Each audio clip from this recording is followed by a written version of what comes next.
So AI, and we'll talk in generalities. I'm sure we'll generate some comments to this podcast disagreeing with some of the things I say, but bear with me because they're generalities. That's right. AI is inherently flexible. So if you look at technology of old, it did what it did, and it did the same thing for company A and company B. Right. Case studies were super useful. Hey, look, we found another company that does what you do. We deployed this, and these are the results we got. And you could very easily map from the first company into yours. So when you went to your CFO and said, here's your proof point, they looked at it and went, oh, AI doesn't work like that. The nature of your customers, the nature of your data set, the nature of where your employees are, and that conversation we had yesterday in Tech Week about AI readiness. Yeah. Where are you on that scale? Where are your employees? Where are your clients? Yeah. All of that is unique to each business. So the case study from company A, even though they do the same thing as you do, is no longer applicable. Right. And we're seeing, I'd love to see if you're seeing the same thing too, that makes it really difficult to proactively invest. I think Aaron yesterday in the session mentioned small wins, which is ask for a small budget because you're more likely to get it and use that as a proof point. We have developed we call it the 3-phase framework. And because of what we do and what we've been doing for 12 years, which is finding ways to optimize labor, our approach is a little different.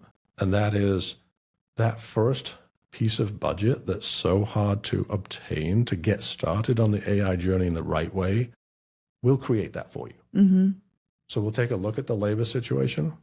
We'll find ways to optimize that while still improving the end results. Right. But with the absolute intentionality of this is to invest in AI. And maybe you don't use all of it. Right. Maybe you give some of it to the CFO and you get the pat on the back for doing a good job. Exactly. But it's not all to go back to the business. Some of it's to reinvest. But there's a plan. There's a plan. Yeah. So we were super excited when we figured this out, thought we were groundbreaking.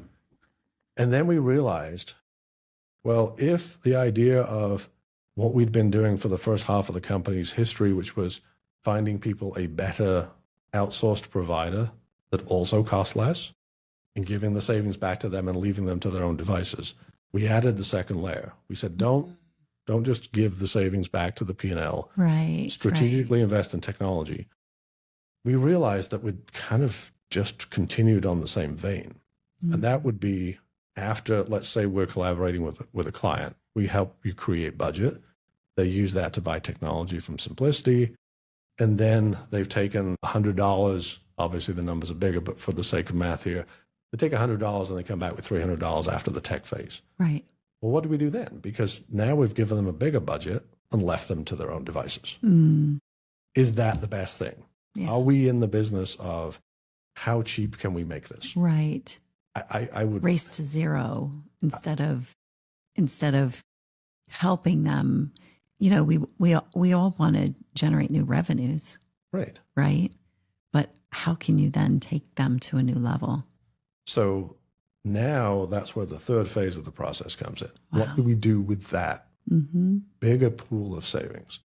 Here's the opportunity to meaningfully reduce that experience chasm, to invest. And the third phase of reinvestment in the business is probably both technology and human. Yeah. But it's not designed to save money. It's designed to generate revenue. It's designed to differentiate the brand. Yeah, that's cool. So now we've gone from you and I get to collaborate and feel like we did a good job and the client's spending less. Right. We now get to collaborate and help them drive their revenues and help them drive their organization. If it's a not-for-profit, help them do more good, generate more donations so they can go do the great work they're doing. It doesn't have to be a profit-based outcome, but help them get that traction and do more of what they were supposed to do. And at the same time, and this is the fun part of how we can influence the world on a more holistic scale, improve the experience that we all have as consumers.